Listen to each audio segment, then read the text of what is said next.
Okay, welcome back to our Wednesday night study, the book of Revelation. We are picking up in chapter 6. Last week we did the first seal, the white horse, and this week we're going to be tackling the second and maybe the third horse.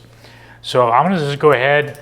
Last week what got cut out of the video, we did a quick introduction with the group that was here. I was talking about a lot of the books that I've gone through, and this isn't even all of them. We've got systematic theology. Obviously, you got your Interpreter's Study Bible, which is actually not bad, but like this didn't have anything in there about the seals. I've got a book by Black Ruby Ministries. Didn't have anything about the seals. I do have the book by Rabbi Gabriel Lombroso and Dr. Bill Hammond. They've been very interesting. But for the most of this study, for this portion of the text, I'm really leaning on, what does the Bible say, right? Because this should be pretty clear, but we understand because of all the different teachings that are out there, we do want to see what they're teaching. But really, Dr. Bill Hammond has a lot of things that he pulls forth. We didn't talk about this last week. I had it last week. And then Steve Wohlberg that has a lot of stuff. No, that's not the right book. This one. Paul McGuire on Countdown to Armageddon. Not to say that's what we're studying, because that's not the point of this study, but he talks about a lot of current events that build upon what our previous forefathers said. This one is on 70 Reasons on Speaking in Tongues. This is a totally different study. I am sorry. I've been reading it though, so it's mixed in with all my other books. Okay, so any questions from last week before we get into tonight's discussion? Any follow-up questions, concerns?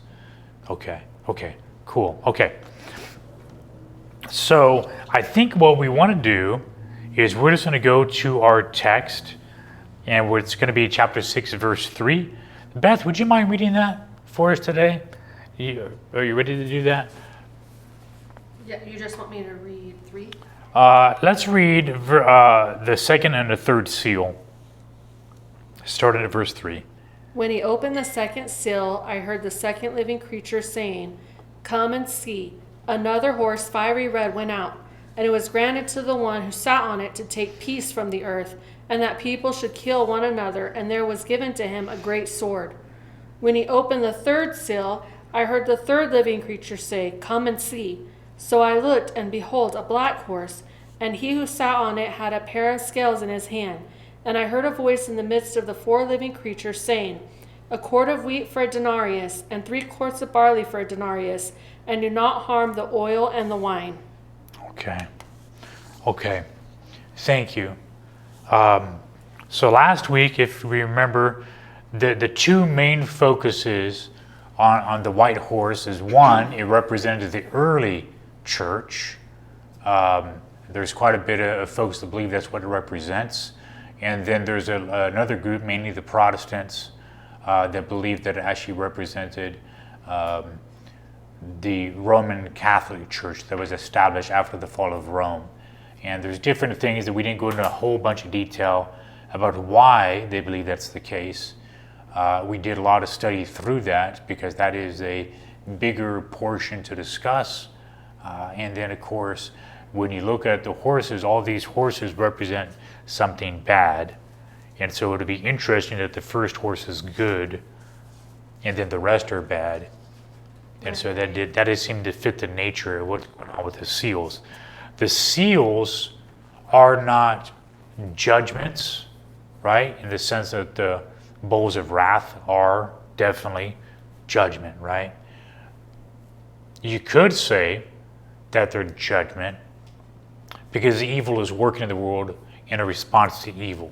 Evil begets evil, right? However, evil would be trying to work irregardless because of the sin nature. Evil is on the earth. Evil is going to keep growing.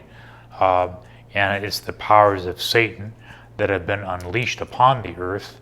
And so that's kind of what we're looking at for the red horse. Starting at verse 3. Let me jump down to my notes that I had. So my main notes that I had developed for this, and I was trying to keep the study pretty condensed, and we're trying to get out of it earlier rather than later, because it could really take forever if we try to nitpick every line, every letter. But the red horse, the symbol, taking peace from the earth, bringing bloodshed. That's a very generic, very broad term. And so that could be a lot of things. But, the one view, the historistic view, would be there in the 2nd and 4th century, the church faced severe persecution, again from the Roman Empire. Internal divisions brought theological warfare or issues, right? And pure faith began to face a fierce, bloody opposition. That historistic view only fits there best if you believe that the white horse represented the early church. If you believe that the white church represented a false representation of the church, capital C, to the world, then that's not what this horse would represent. Because the white horse in and of itself represented the persecution of the church, the internal struggle of the church and the saints and the suffering, right? So I don't think it would be proper to look at it that way. I think a lot of the people would rather look at it as Islam, the rise of Islam. But not just Islam, but that's the start of it, because that's when you started to have taken from the earth. And a red represents Islam. You could also say China, communism. There's a lot of things that we could build on history and just keep building up. Red just keeps growing. The red horse, what represents the red horse, just keeps growing. And then in one sense, if you look at all the history, and that's what this book is good for, the Countdown to Armageddon, he just goes through the attacks on privacy, the increase in violence of wars, the increase of severe weather, the increase biological warfare, viruses and diseases, man-made diseases that are wreaking havoc on the world, right? And so it's only getting worse, and it just builds and builds and builds on so many facets. And so you can look at it that way. And so one thing that I want to look at specifically for us in relation to the second seal is what are their main theologies when it comes to Protestant Christianity. I'm not looking at all the other different side main denominations or anything like that. We're just looking at mainline Protestantism. What is the history?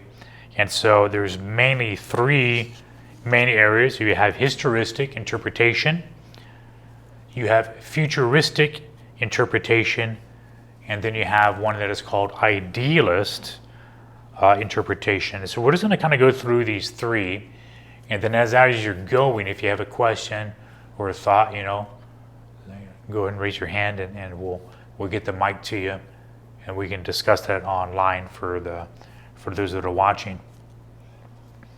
So of the historistic interpretation, and I meant to make copies. I can make copies after this if you just want to take a copy home of this with you. The early church persecution and the Roman turmoil. We kind of talked about that already, but we'll talk a little bit more. And then you have spiritual resistance. So the classical Protestant historistics mapped the seals chronologically onto the church secular history based off the time that they came up with this theory. So this is pretty early on in Protestant Reformation thinking, right? They just started the Reformation, they got the new church, and so now they're trying to come up with what are we going to teach on these things. And so it's based off of that timeline looking back to the early church. And so they viewed the red horse very simply again as the Roman Catholic Church, but they also eventually started to look at things like the Civil Wars. The red horse. Okay. Right. Because I thought they The white did that and the about the red? white. So the white and the red? Like both are Roman Catholic Church? Right. So it just depends on which side of the Protestant thinking you're at. Okay. Ooh. Historic. Yes. So this is the historic one, thought that it was the They're making the red horse the Roman Catholic Church in this Okay. thought process. And so again, civil wars, right? Internal fractures, violence, persecutions of Christians within the Roman Empire, following the initial spread of the Christian message. Okay, so that's one thought. Some historicistic and traditional commentaries view the Red Horse not merely as political war, but as in the inevitable societal blowback, if you will, and violent polarization that occurs when the gospel confronts the entrenched worldly powers, right? So you can think about the threat that Christianity brings to communism, that it brings to the communist people of China, to Russia. They don't want Christianity in there, right? Because it overthrows their power. And to a certain extent, it was overthrown, and it did, to a certain extent, overthrow the notion of having kings over your countries. We have presidents now, but the president's power isn't what a king's used to be, right? And that's, remember, why England initially banned the Geneva Bible. I think the Geneva Bible was the first international recognized Protestant Bible, but it was banned in England because in it had study notes about why you shouldn't have a king. And as such, he wouldn't let that Bible in his country. And as such, they created their own Bible, the King James Bible. It might have been nice if we just stuck with the Geneva Bible for a while, but it is what it is. And so there's some thoughts there. Okay, questions? Okay. That was all the Historistic interpretation. And that's a really small snapshot, right? Because we're not trying to do a deep dive. We're not doing college level work. We're just doing a quick process to kind of get you guys some information that's out there. The futuristic interpretations, global warfare and of tribulation. And this, I think, is the most inaccurate way to look at it, because by looking at it this way, they tie the seals to the time of, when they say tribulation, they really mean the Great Tribulation. That's what you're thinking. And so they're tying it to that as a judgment. And I think that's an inappropriate way to look at it. Dispensationalism. The modern and future Protestants view the seals as literal future judgments. And that's the problem. They see them as judgments taking place during the yet to come tribulation. If you remember last week, we were talking about the mainline thinking is that the first four seals have already been opened. And through church history, from the time of Christ, we've been living under these four seals already. Okay? Versus waiting. Could you imagine how much worse it would get? Like, how much worse do things need to be before you recognize that this is already happening? Like, this is already happening. Christians are already persecuted all over the world. Yeah. You know, so it's like, okay. I mean, it will get worse, but we're going to talk about that later. Right. And I don't want the Christian to worry, because I got some things to say about that later. The escalation after conquest is another way to look at this. Red horse directly succeeds the white horse, right? Interpreted here is the rise of the deceptive geopolitical conqueror, or the Antichrist. That's what they want to do. The second seal represents the sudden global collapse of geopolitical peace, breaking out into widespread international war and localized civil bloodshed. So with this thinking, this futuristic interpretation, they're saying that the Antichrist that we all picture from modern theological movies and books, where they're picturing an actual literal person being the Antichrist, that everybody's going to be able to recognize, that's when the second seal and the red horse rises out. So that's what they're teaching. So I don't believe that's accurate. I'd encourage you not to believe that, what's going to happen. We'll talk again about that later. The third main thought process is here called the idealist, preterist idealist interpretations, the human condition of strife. So this is more generic, psychological way to look at things. Idealist Protestants interpret the four horsemen symbolically rather than as specific coded dates or future times. And to one extent, I would agree, in that we cannot lock at this present moment the consequences of the red horse to any specific time and any specific event in our past and or future. Because there's so many things that are happening with the operation of the red horse, this red beast. Sorry, I say horse, this red beast. And so in that sense, yeah, that's proper to say that, but also in saying that, you don't say anything. And so I think it's good to say, okay, what things in the past would have been the red horse? The rise of Islam? Yeah, that sounds like a red horse beast. Yeah. Civil wars? Yeah, that's part of the red horse beast. Communism, and all those horrors that went through that we don't even talk about. I don't have it off the top of my head, but millions and millions of people have died over the years. World War I, World War II, and this goes on and on. Is that not war? That's war. That's the red. It's taking the peace and the bloodshed. Yeah. Okay. Permanent reality of conflict. The red horse represents the persistent, tragic reality of human warfare, violence, and societal malice that characterized the fallen age between Christ's ascension and, of course, his expected return. So again, that's a very generic way to say it covers everything.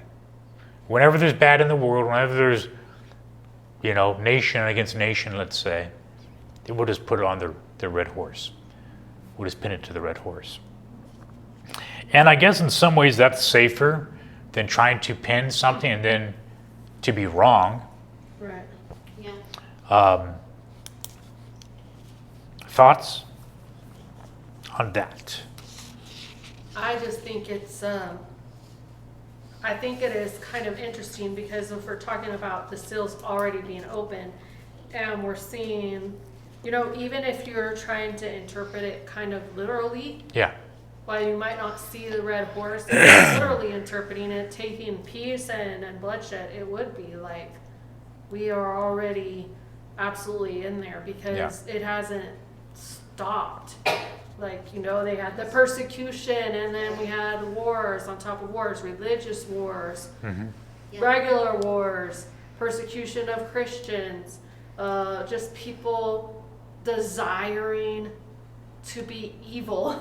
Like, we still see that, like, even like somebody would just be like so mad and they're just so willing to be like, I'm gonna kill you, right? Like, so I can see kind of why the idealist thought would be there, but I could also understand the other ones too. I think because of idealist things is, people were yeah. experiencing. I like idealist because the more I'm thinking about it even tonight, it's safer. You shouldn't be offending anybody if you stick with this idealist mindset, right? Because we're not trying to put the blame on any specific religion, although in the back of our minds we should be recognizing any religion that's not Christianity is hostile to Christianity. That's just the truth. No matter where you're at in the rest of the world, we're constantly watching shows with the kids at night, which are, safe for children cartoons, but they're honest, that is, in that they show the reality of what the Christian missionaries faced when they entered into the world and these other nations to learn the languages, to give them the Bible. And we say the Bible, we mean the Bible. They give them the Bible in their own language, and they're always facing opposition. And that's not to say that we are putting that on any person that is in those belief systems. Right. Or in those faith cultures, because everybody's doing what they think that they're supposed to do to gain eternity. Right. And so our hearts should always be to be sorrowful for them, Right. prayer for them. So we're not like putting blame on them as a whole, like, Right. oh my word, all of you are just terrible, horrible people. Right. But to recognize that there is validity and understanding some are more dangerous than others, Right. and that these are the people that are lost. I think that God will call Christian leaders at different venues of life and how it is that they're doing their things, whatever it is they're doing across the world. And just like Jesus brought the gospel to the culture of Israel, and we bring the gospel to the culture that God sends us into. And through that process, the gospel is being preached to the lowly and to the religious leaders of whatever religion is there. And through that process, just as Jesus called out religious leaders that were hard-hearted and wouldn't repent, there might be times when missionaries and religious leaders would again have to address at that level. But again, as Beth is saying, in general, the message is loving, it's compassion, it's caring for the people that are ensnared underneath that false religion. And it's not hate, it's love. It's love. Right. Thoughts, questions? I actually thought it was going to take longer because I said we're going to do the black horse, and I did not type up anything extra for the black horse, but we can still talk about that. I think I can wing it. How's that? Oh, we're gonna find out. So you've got your basic, I had my basic notes that I started with. I was going to try to make it a little bit more in depth, right? So the symbol of the black horse is a rider with scales measuring costly wheat and barley, but not sparing the oil and the wine. Okay, so a historistic view, and unfortunately, that's all I wrote down. I didn't write down the idealist view. I'll go start doing it for the future.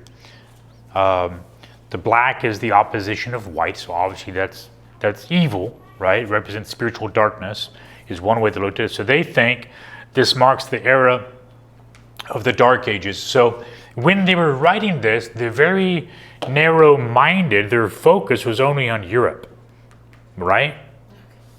Because they weren't thinking about the rest of the world or the affairs of the rest of the world. They don't even know. They don't even know about the Americas yet. And he was supposed to be coming back soon, so Right. that was it.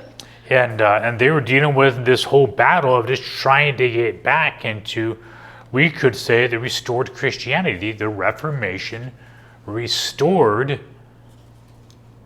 through the work of the Holy Spirit, Right. the ability for Christians to be able to actually know what God says and to be able to listen to it grow according to that truth, right? That's So, actually the time of the Reformers was the Dark Ages. right. And so it was dark times. The Word of God, spiritual food, became scarce and commercialized by a corrupt religious system, right? And so one could say that's the oil and the wine. Don't hurt the oil and the wine. This is very symbolic. This is definitely going down the road of symbolism. So the Holy Spirit and the grace of Christ's blood were preserved by God for his future followers through the Reformation. That's a theory. I don't think that's all that there is to be said. And this is the challenge when you try to make it fit into something right now. What is it right now? I was talking to Pastor Beth about this about a month ago, maybe. This author, Steve Wohlberg, links it to, we talked about isms being bad. If you got a name and it's got an ism at the end, it's probably bad. Communism, Socialism. I don't know. We're going to go there, but the problem is you could also throw in capitalism. Yeah. And we're like, oh, is capitalism bad? It sure can be. It can be bad because it could be abused like anything. It could be abused. Was that somebody on a bicycle? Just walking down the road? Somebody's car. Oh. Did they step on the brakes or just honking their horn? They were honking because there's some skateboarders. Oh, okay. But I don't know if you heard it was online. the We funniest had one. It was a clown. one of those clown horn thingies, and that's okay. So he links it to capitalism. But capitalism really didn't start until the United States of America the way we would consider capitalism. Capitalism has a real good intent to be good. Now, if you listen today to the media, capitalism is all kinds of evil. And to a certain extent, it is. Because rich people want to get richer. Greedy people only feed the greed. And there's no stopping the greed monster. And there's some people in capitalism that are just plain right greedy. And there's certain cultures, the way they're taught, that also motivates greed because whether they consider it a blessing to have, whether it's something they feel they need to validate themselves, or what I think to be the case is really they want to show other people, look at my wealth. This proves that I'm blessed. This proves what I believe about God to be true. And they forget that God blesses everybody. The rain falls on the just and the unjust, right? And we like capitalism. We do. We're not Because anti-capitalism. We understand America is successful because of capitalism, but like anything else, It can be abused. it's abused. But at its core, whether it's capitalism or any other government, communism too, the poor do without. They have to do a whole day's labor just to scrape by. That sounds a lot like communism. But you know who doesn't have to do a lot of work and scrape by? The wealthy. Right. Who gets the oil and the stuff? The wealthy. So this is talking about the wealthy get the oil and the wine. They're not going to do without. They're always going to have what they want. They're always going to have plenty. It's going to be the other people that'll be suffering. It's always the other people. So capitalism, communism, wherever greed is allowed to reign. Thoughts, So question? that's why he's like, leave the oil and wine, because they're so set on their wealth already that they're. It's a theory, yeah. And so verses tie the oil and the wine to symbolism of purity, although it can be that. But if that was the case, then what would everything else be? Because all food is good. So why would God not allow some food? Well, why would he use food as the symbolism? Oil and wine. Right. So I think that's a, what do you want to call it? You want to sound really spiritual when you come up with your theory, and that's a very spiritual way to sound. That's the gospel. God's not going to spare the gospel. Well, of course he's not going to spare the gospel. Of course. But that's not what he's talking about here. That doesn't fit in with what's going on globally. Okay. So that's all I've got on that. Thoughts, questions? I think we're good. And we just cut tonight's service a little bit early, so 35 minutes. Thanks for being a part of it.